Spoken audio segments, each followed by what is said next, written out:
Welcome back to Psychedelic Therapy Frontiers, the podcast devoted to exploring the frontiers of psychedelic medicine and what it takes to cultivate a healthy mind, body, and spirit. I'm Dr. Steve Thayer, and today my co-host, Dr. Reid Robison, and I explore how psychedelic experiences might solicit false or maladaptive beliefs. This episode was inspired by an article by McGovern et al. That's in preprint right now called The Power of Insight, How Psychedelics Solicit False Beliefs. It's a fascinating and sobering article, and the topic of which is, I think, aligned with our effort here to provide you folks with a balanced perspective on the potential promises and pitfalls of psychedelic therapy. So hopefully you enjoy the episode, and it is thought-provoking. If any of you are listening and are looking for good training and education pursuant to becoming a psychedelic therapist, you can check out Numinus's education programs at the link in our show notes, or you can go directly to numinus.com/our-training-selection, and there you can use the code PTF10 for 10% off of selected trainings. If you'd like to support the show, you can do so by leaving us a rating or review in places like Apple Podcasts or Spotify.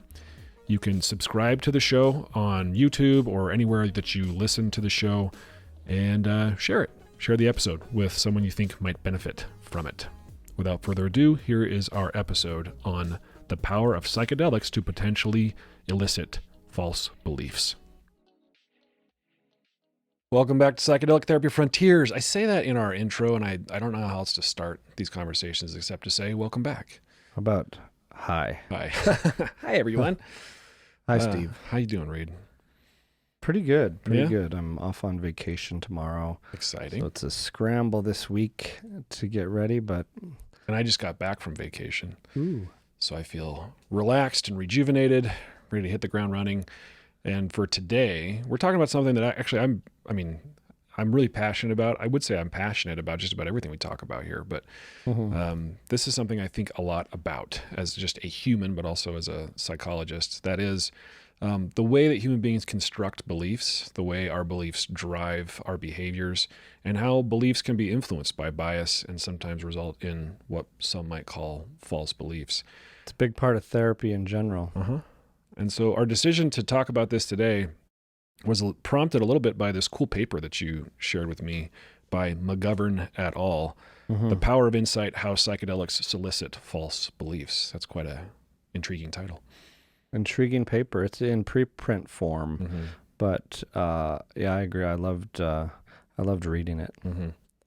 So, a few episodes ago, we talked about wanting to make sure that we don't overstate the benefits of psychedelics, that we're not too Pollyannish about what psychedelic-assisted therapy can achieve. We're still studying this stuff.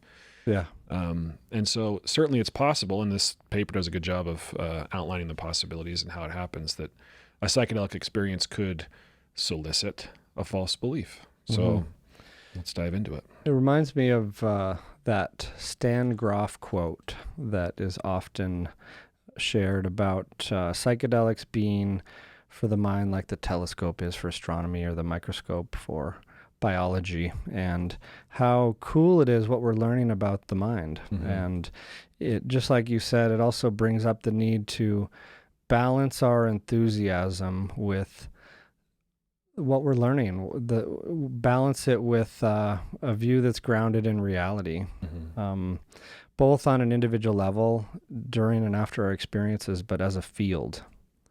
Yeah. No, agreed. When I think about stuff like this, I want to retreat back and define terms first. So when we're talking about a belief, what do we mean? What is meant by a belief? And you could define it in a variety of different ways. You can think of the brain as like an inference machine.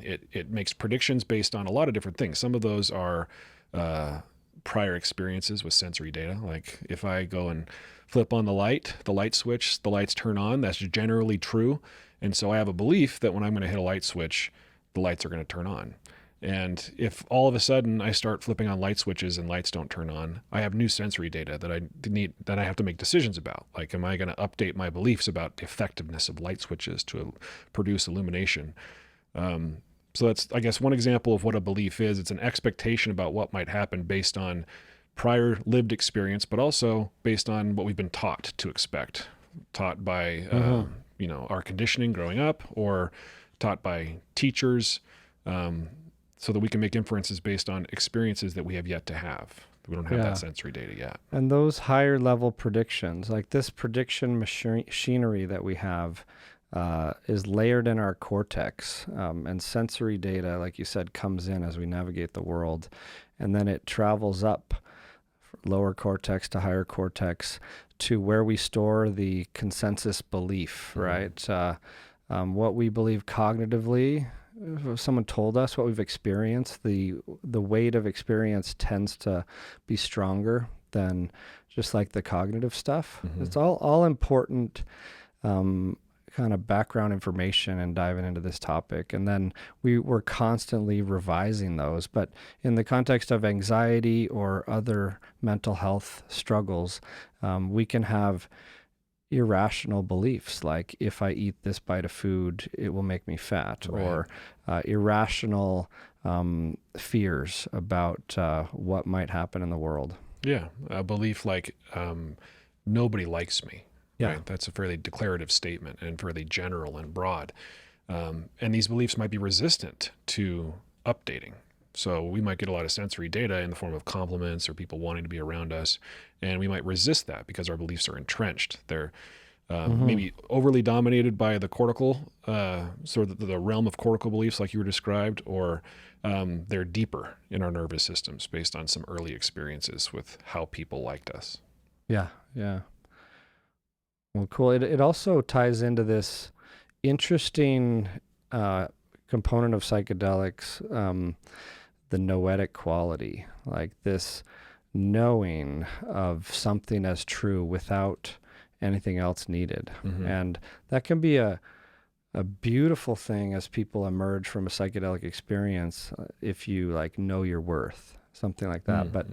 But there is this question that I think we all have of, how do you know what to believe coming out of these wild experiences with vivid imagery? What's a vision? What's a memory? What's an insight from our higher self? And what's a weird thought on a psychedelic? Yeah, it makes me think of, we've mentioned Carhart Harris's work a lot on the podcast, and this notion of relaxed beliefs under psychedelics, the Rebus model. And it made me think of that's irrespective of the quality of the data, your beliefs are relaxed. So you could have a relaxed belief brain state and then be exposed to information or claims or whatever sensory data that could lead to, quote, so-called false beliefs or unhelpful beliefs. It's not, what am I trying to say? It's not like a psychedelic experiences relax your beliefs only in favor of new beliefs that serve you well. It could expose you to vulnerability to adopt either false beliefs or beliefs that don't serve you well. So we see this in people who, they go into a psychedelic experience and they, instead of becoming more humble about their beliefs, by virtue of that noetic quality, they become more confident about beliefs that maybe don't serve them. So you see ego inflation instead of ego dissolving, for example. Yeah, it's this same phenomenon, like anything, can be used for good or evil, if you will, or can be a net positive impact in life or net negative, like you're saying, reinforcing the maladaptive stuff. Because there are these other phenomena out there, like groupthink. We're more likely to adopt the beliefs of a group for acceptance and these evolutionarily wired things that make sense of needing to belong, be accepted, etc. But we have so many examples through history of that gone awry, and it's really interesting to look at the psychedelic experience in this balanced lens of the good and the bad. So we hope to leverage the openness, the relaxed beliefs in favor of the good. Yeah.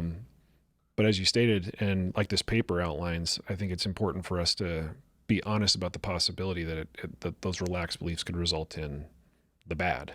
I think we encounter it a lot, being a part of a big mental health organization that offers mental health support to people in their day-to-day lives and before, after, during psychedelic experiences. And we hear probably on a weekly basis about, or more, people who have kind of a difficult time after the experience of not being grounded in reality. Mm-hmm. There's a subset of people particularly at risk, but it does help explain that and shine a light on the wise way to approach these things, or the safe way to do it, to mitigate that risk. Mm-hmm.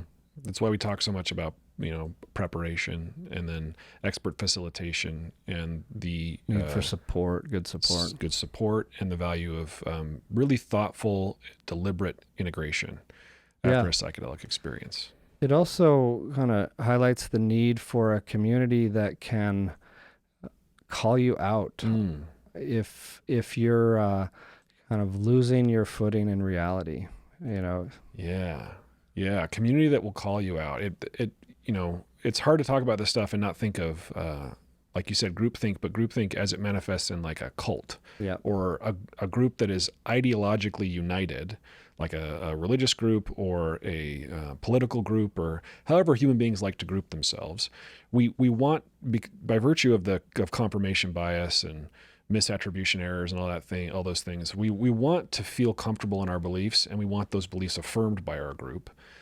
And we are, as human beings, because of those factors, in danger of sort of just confirming each other's beliefs, even if they're false. If they make us feel comfortable and safe and approved of, that can be a slippery slope down to believing some silly things. Yeah, and we naturally avoid the discomfort of saying, "Hey, Steve, I'm concerned about this." Right. We're having that difficult conversation, just like we were saying, I think in the last episode, or many episodes, about, we're wired in some ways to avoid discomfort, and that's worth checking, because we also know that discomfort is like the big catalyst for change and the place where growth occurs. And those difficult conversations in community and therapy, in any way, can be so helpful. It makes me think of all the literature and theories around the phenomenon of cognitive dissonance. And we have these two opposing beliefs or opposing theories or ideas in our mind that we need to reconcile. And we can reconcile that by changing our beliefs, our closely held beliefs, so that they are more consistent with this new information, or we can discredit the new information so that we can hold on to the old beliefs. And oftentimes, if that new information is more valid, more objectively true, the desire to hold on to our old beliefs can be maladaptive. Yeah. And I think, thankfully, psychedelic-induced insight in general is quite positive, right? Like the nature, especially of a classic psychedelic, serotonergic psychedelic experience, is one of unity, connectedness, nature connectedness, for example, treating each other more kindly, treating the planet more kindly. But that is not always the case. There are examples of where, like you said, with ego inflation, for example, I think it's one of the risks that isn't discussed enough, of kind of unchecked, unsupported psychedelic experience, especially frequent, deep ones, losing one's ego and flexing it back into place in a way that may not be good for the individual. Yeah, it's a good point. And it's why I'm generally skeptical of psychedelic gurus, people who have psychedelic experiences and then collect a following, and they're declaring something to be objectively truthful. Come follow me, submit to my will, right? And we have examples in the past of how psychedelics have been used in groups like this. I'm thinking of horrible examples like Charles Manson or whatever. People back in the day.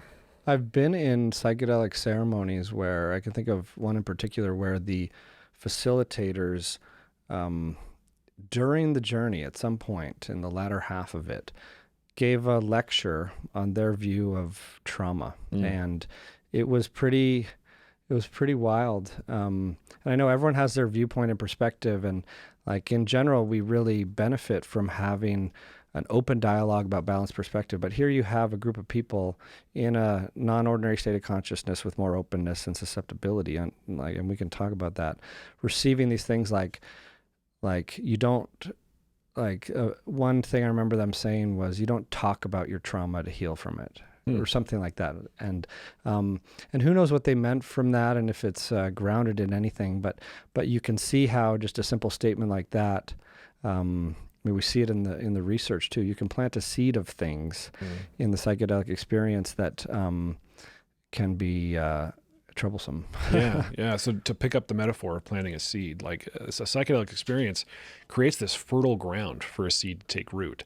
Yeah. Another word you could use to describe the noetic quality is obviousness. There's this feeling of like these things that I'm experiencing, these ideas that I'm having are so obvious. It's so obvious that love is all you need, right? Mm-hmm. Why didn't I think of this before? This feels so true and so real. So you can imagine that if somebody was malicious or they were just planting a seed that was self-serving or whatever, potentially false, that because of the conditions of the psychic soil that a psychedelic experience, proffers, that this potentially harmful belief could take root in a more thorough way than otherwise. Yeah. With all that being said, a little tangent that I find interesting is in the psychedelic history archives, there are these interesting studies from the 60s, 70s on paranormal experiences in psychedelics, or telepathy in particular. Like there was one that intrigued me from like 1971, a series of Grateful Dead concerts where this is at one like concert house theater in New York in particular. Where was it? Capitol Theater in Port Chester. And 2,000 attendees at this concert see on the screen at 11:30 p.m., at the beginning of the concert, you are about to participate in an ESP experiment. I mean, imagine going to a concert. And it's a little unclear to me if everyone was on LSD. Mm-hmm. Most probably were by default in the era of legal LSD and Grateful Dead concerts, right? Mm-hmm. But they surveyed people after and looked at the people like on LSD who were actually sending. So the experiment was, enjoy the concert, look at the images on the screen. Like there was a song about a bird, images about a bird. And these were images because they're evocative of emotions. But then the fascinating thing is there were in this experiment like 2 to 5 people across town selected for their like psychic openness or abilities sleeping. And the goal was to see these images and transmit them to those people who would be interviewed the next day about what their dreams contained. And so in that bird example, seeing imagery of birds, one of the psychic dreamers, one's in a dream laboratory, one's in her apartment in like New York, and one of them saw like a phoenix or a griffin, like ding, check, like bird. That is called a success. Someone else saw a snake, nope, or a giraffe or something, nope. But there was from a series of experiments this statistically significant finding. And there are all sorts of biases in research too. Right. Like it needs replication. This is not definitive proof of ESP, but a fascinating phenomenon. It points to the fact that people coming out of psychedelic experiences have these noetic experiences of knowing or truthiness or obviousness. There was another study where it was like 30 people coming out of a group psilocybin experiment were surveyed. 3 out of 30 at least had some kind of paranormal telepathy-like experience. Like, I saw that person as a tree. And then that person says, no way, I saw myself as a tree. Or another person said, that dog barking outside at us in the ceremony, I knew what they were barking about. I mean, it makes sense. You have an your intuition is finely tuned. And the question is what to do with that and the accuracy of that and how to approach these things wisely with regard to day-to-day life after. Yeah. So the last part, like how to approach these things wisely in day-to-day life. That's why we will continue to beat the drum of good integration after a psychedelic experience. Because a lot of my clients who come out of psychedelic experience have these things that we're talking about. A lot of them feel really excited. They feel that the the things that they experienced and the insights that they had are very salient, right? These are very relevant, and I have the solution to all my problems. Like, it's not always, that, but it's why I'm always talking about expectations before going into psychedelic experiences, but then to give yourself time and space before you make big decisions, before you make big changes based on these new insights. Yeah, even practically speaking, just like we'll tell someone not to drive themselves home after ketamine or, a dosing session in our studies with LSD, psilocybin. We also tell them, don't go home and sign contracts. And like you said, don't make big life decisions until the dust settles. Yeah, don't end or start new complicated relationships. So that's kind of a spoiler alert in terms of what to do with this, is take in the information, but through that wise-minded filter, and see it for what it is, and recognize the possibility that we can have vision and experience and insight on a psychedelic that is not accurate. Yeah. This was preparing for this episode was making me think about my college education and what I got out of a college education. As somebody with a PhD, I was in college forever, and a lot of it I don't remember. A lot of it was probably not very useful. But one of the things that I brought out of my college education, I attribute to one of my undergrad professors, Dr. Brent Slife, a psychologist, both a clinician and a theoretical psychologist. And one of the things he taught me early on was the importance of critical thinking. Yeah. And by his definition, critical thinking was to slow down, take a step back, and examine the assumptions under the beliefs that you have or the information that you're being exposed to, that you're learning, certainly in science and certainly in social science. And so I think about this when we talk about psychedelic experiences, how much more important it is when you come out of a psychedelic experience to do the things you're talking about, to slow down and examine the assumptions behind these new insights that you have. I was going somewhere else with that. What was it? It was the notion of the inner healing intelligence that we talk a lot about. Yeah. Because one theory that we have as to why psychedelic experiences can be so therapeutic is that they relax these beliefs so that what we believe is present in all people, this tendency toward wholeness, this tendency toward healing, toward being your best self-actualized self, can take hold and lead the organism instead of these dysfunctional beliefs. You could think about it from an internal parts perspective. Like, we want to give the microphone or the steering wheel to the capital S self or the core self. But it's also possible that it isn't the inner healing intelligence that takes the wheel, that it perhaps influenced by somebody who doesn't have our best interests at heart, or somebody who's a little deluded themselves, or for whatever reason, a different part that isn't the core self grabs hold because our protective beliefs or protective parts are so relaxed, that could lead you down a self-defeating or destructive path. Yeah.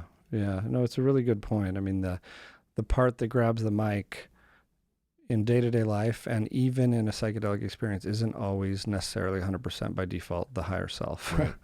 Yeah. Like it takes sometimes, and we see this in deeply ingrained, rigid, difficult to treat conditions like chronic severe eating disorder, for example. Yeah, it's going to take more than one session to start to melt, or reduce the weight of these very tightly held beliefs. And, coming out of that, especially without the right preparation and the integration support to call it out and help look at it, to mirror it, it could be, you could accidentally strengthen something. Maybe I could just read a little paragraph from the paper that I think sums up this challenge well. Our focus on false beliefs is not because we believe that psychedelics only solicit incorrect ideas, but because the potential for false beliefs under psychedelics have been somewhat overlooked, just like we're saying. Secondly, if psychedelics do hold potential to change deeply held beliefs, as they are believed to do, and as you and I believe they can do, and we've seen it. Yeah. And some proportion of these are likely to be false, and yet feel insightful or true, there are major consequences to consider. Yeah. Yeah. Those consequences, you just think about it for 30 seconds and it would seem obvious, but it does make me think, and they weren't super explicit about this in the paper, but like, how do we help people avoid adopting false beliefs as a result of psychedelic experiences? There are the things we've talked about already, appropriate expectation setting, preparation for the experience, somebody there who can facilitate and guide in a way that is constructive and supportive, having a community of people that will not only support you and affirm you, but also call you out on your stuff. It kind of provides some good scientific rationale for what we've been feeling noetically. What we've been talking about on here of the need to pair the right kind of therapy with the healing path, especially after a psychedelic experience where neuroplasticity windows are opened up, where you're more malleable. Because, well, a metaphor I've heard about rebus is that psychedelics relax these tightly held beliefs. It's kind of like melting metal, like applying heat to metal, to our cognitive hierarchy, our rigid beliefs, so they can be reshaped. And that really the big key factor or question mark is, what do we do with that ability? Like, how do we use that for the best good? Is like in shaping these beliefs towards adaptive things in line with our intentions. And are our intentions the right ones? Right. Yeah, I'll think out loud, so this won't be totally well constructed, but about one way maybe that happens with respect to rebus. Like, so the hope or the idea is that you're relaxing the tightly held beliefs, as you described, that are sort of top down in their processing direction, right? I'm going to navigate the world based on these beliefs I already have, and that psychedelics relax that top down direction and instead allow for bottom up learning. So now with a psychedelic experience, as you stated, the window of neuroplasticity is open. I now have an opportunity to update old beliefs based on new lived experience, sensory data, where I'm closer to the actual experience than I would be otherwise. Yeah. So maybe we help people have self-constructive, self-supporting, healthier sort of lived experiences so that they can use this new data to update those old dysfunctional beliefs. Mm-hmm. So like I said, that was me thinking out loud. It might, might not make total sense. And I think it lines up with what the paper is describing too, where there are these two different kinds of memory and belief formations that happen, like the cortical dependent ones, maybe top down, the hippocampal dependent ones, bottom up sensory inputs. We want to give weight, like psychedelics enhance the top down ones in a way, like those aha moments, those insights that feel like absolute truth and are surrounded with a neurochemical soup of reinforcing things like dopamine, for example. That we don't want to give that too much weight in the wrong direction. We want to give it weight to relax the maladaptive beliefs that are limiting us from living our life. But one way we can tune into the bottom up sensory input is by somatic approaches, like listening to what the body says, what our emotions say, and taking a wise-minded approach to use that data and our rational mind and our cognitive insights to a middle path forward. Right. Yeah, I think it's why mindfulness-based therapies or things like meditation are often paired with psychedelics, because it does promote a sort of present moment focused, body attuned approach to updating beliefs. And I keep using the phrase slow down for that reason, because at least for me, that's one of the things that meditation really helps me do is, as I stated before, examine assumptions by slowing down and stepping back. Like, I'm having this thought. And in the past, I would have just taken this thought at face value, but maybe this thought doesn't serve me. Maybe it doesn't reflect reality. That's easier to do in a psychedelic state. It's also easier to do in a meditative state. Yeah, so a psychedelic state and a meditative state, they both increase the number of insights you're going to have. But that can include this, what we're assuming is a smaller percentage, but of false insights. And it's interesting, there have been some studies on false insights, like Grimmer 2022. They had people read a series of words with similar meaning across them, like monument and things related, but then they'd, like monument, tribute, memorial, but then they'd give them an anagram to solve, and that was visually similar to a word that they'd been primed with, like monument, like memunomt or something. And they might, like, you could reconstruct that, and an anagram is just words rearranged to be something, letters rearranged to be something else. So that could be rearranged to or solved as monument or momentum. And the result of the study was that people rearranged the words to what they were primed on. Like if you can really plant seeds in a consciousness that alter the end result of some task or study or insight. Yeah, it's why I like the way that we generally try to approach intention setting in psychedelic therapy, by thinking like, how is it that I want to change? You know, you're asking the psychedelic experience to,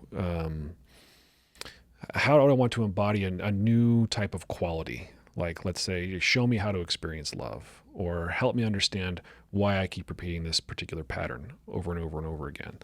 So you're taking advantage of that priming effect, hopefully, and leveraging it in favor of your development, as opposed to just saying like, I don't know, we'll see what happens.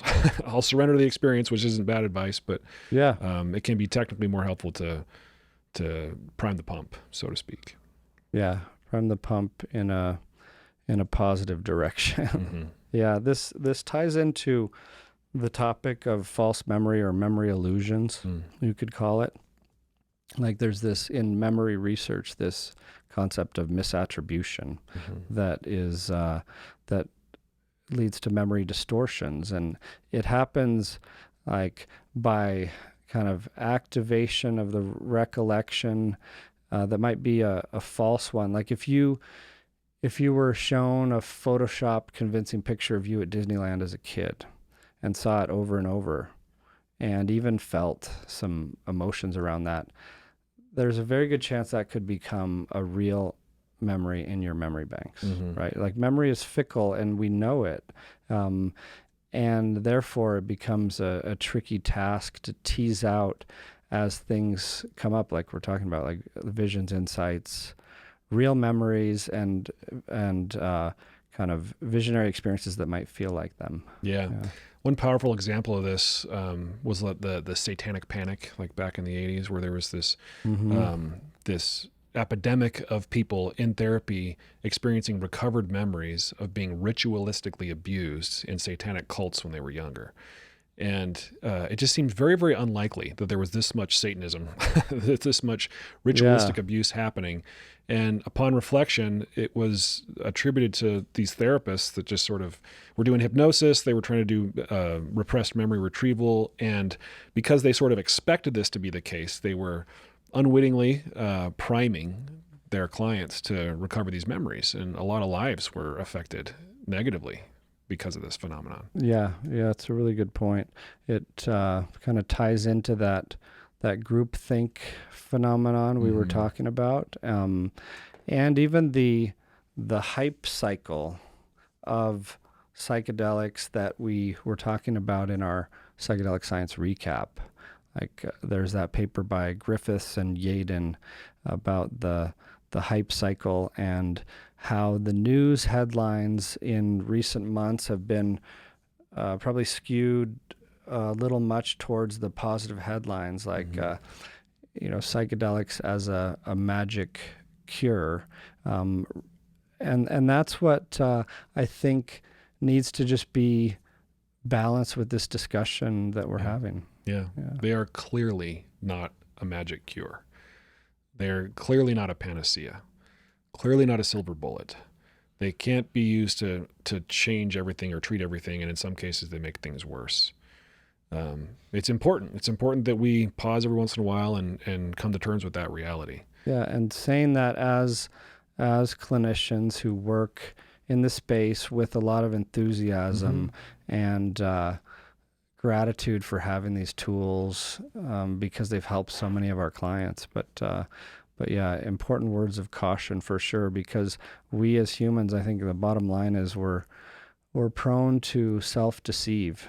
Like it makes sense. You can't see yourselves so clearly with the brain you're sitting in with a clear, unbiased perspective. That just doesn't happen. We need ways of kind of having this mirrored to us. We need ways of looking at ourselves and clearing some of this noise. That is such a fascinating thing about humans, that we are so prone for self-deception. We're not really perfectly rational, machines. In fact, if there's anything that dominates our decision making, it's emotions. It's a desire to survive and feel better, not to understand and see the reality or the truth, the objective truth of things. And then, of course, there's interesting metaphysical debates about whether or not we have access to the objective truth at all, or whether we're just brains in a vat in some wild simulation. That is a good question. Should we try and solve that one right now? I don't know if I have anything else to say about it or any new data. Maybe AI will fix it for us. But yeah, I think the consensus is that we each see a different reality, right? What we perceive as reality is through the filter of our own eyeballs. The light traveling in, hitting the rods and cones in the back of our retina and going through our unique optic nerves that are shaped by our DNA and our life experiences, and through this like collection of neurons that is uniquely ours from nature and nurture, projecting this image of what we think is reality. You and I could be looking at the same part of this room and seeing it a little bit differently. And we don't know what the real reality is, right? Yeah, if anything, that what you just said is an opportunity to, you can base a lot of compassion and empathy on what you just described. Like, it's certainly possible that somebody believes something very different from you because they literally experience the world differently. And if you were in their shoes, if you were exactly that person with their genetics and their prior experiences, you would likely believe the same things. Yeah.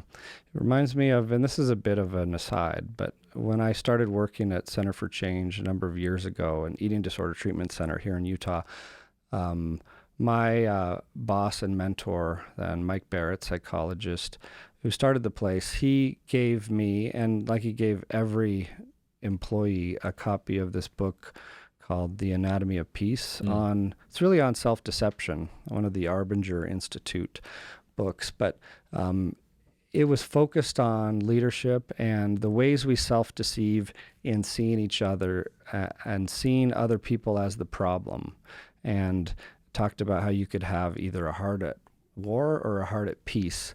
And that was the root of the self-deception they were talking about, which is a big one. If you can shift that and take radical responsibility and have huge empathy for everyone's experience and reality being so different.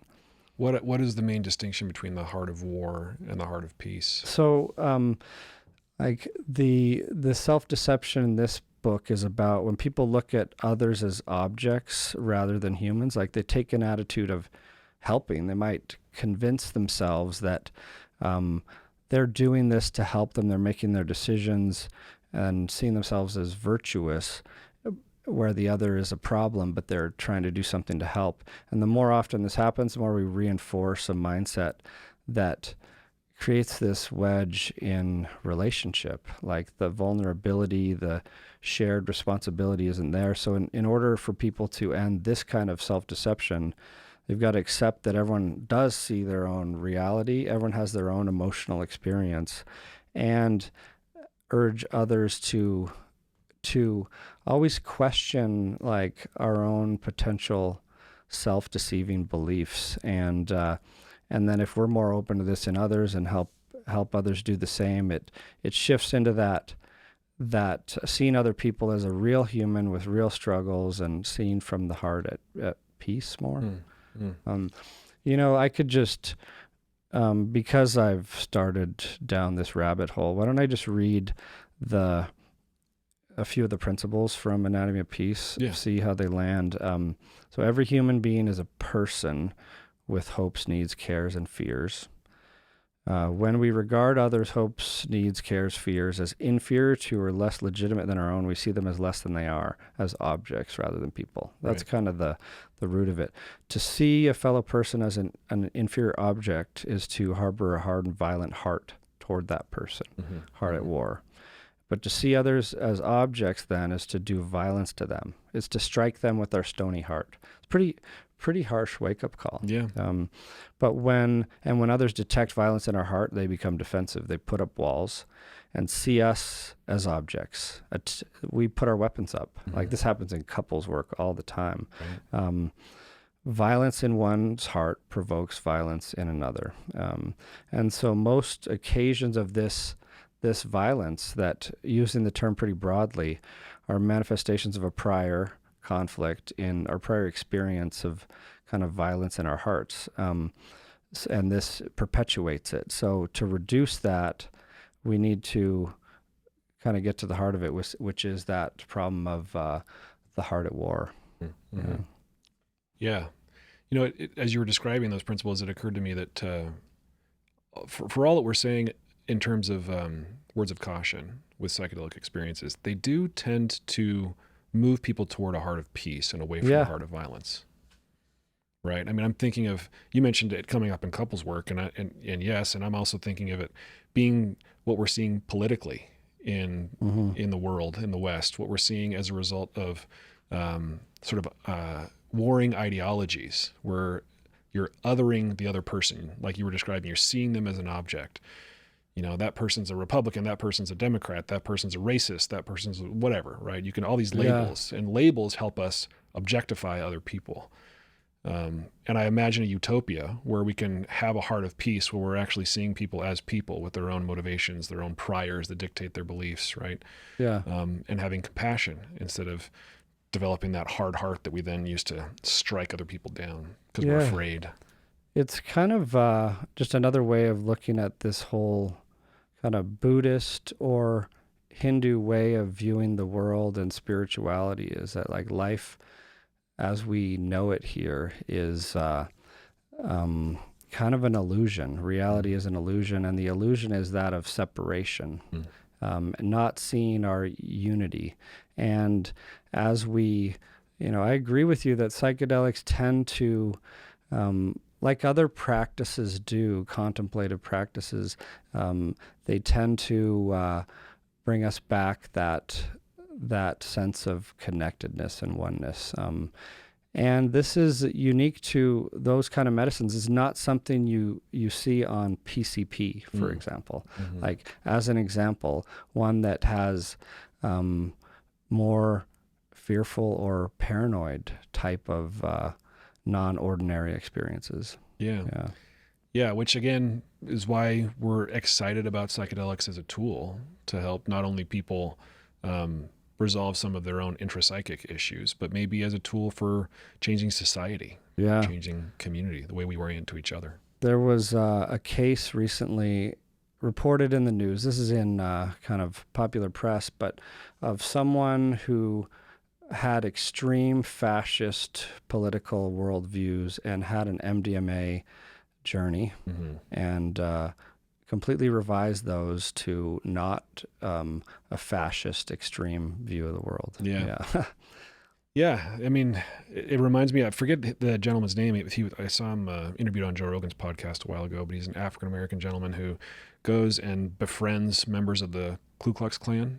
Oh, wow. And he's credited with like over 200 people that he's been able to get out of the Klan, these white folks, because, it's so easy to just see, in the case of the Ku Klux Klan, people of color as non-human, or a danger to them or whatever. But then when they actually meet a person and see that they are a person and that they are human and that they're a human who deserves love and respect, it's amazing how that can update a belief held so strongly by an organization like that. So you can see why people, like we're saying, who've had a profound psychedelic experience, say an MDMA experience of profound love, they want to share that with as many people, and that's well intended, right? And I think all we're bringing up here is the data, the kind of expanding body of literature of understanding how the mind works and how that works most of the time, and how sometimes there can be a negative outcome, and we need to understand the risk factors, the situations where that occurs, and how we help the most people and avoid as much harm as possible. Yeah, well said. I think that's a good way to wrap up. Thanks, Reid, for the conversation. Psychedelic Therapy Frontiers is brought to you by Numinus, a mental wellness company committed to tackling the global mental health crisis by delivering best-in-class psychedelic-assisted therapies, contributing to the body of primary and clinical psychedelic research, and fostering healing through community connection and social responsibility. You can learn more about Numinus at numinus.com. That's Numinus.com. If you enjoyed the show today and you want to support us, here's how you do it. Rate and review the show on platforms like Apple Podcasts and Spotify. Subscribe to the Numinus YouTube channel, like the videos, and share it. Share the show or clips of the show with someone that you think will enjoy it. The content of this podcast does not constitute medical advice or mental health treatment. Consult with a medical or mental health professional if you believe you are in need of mental health treatment.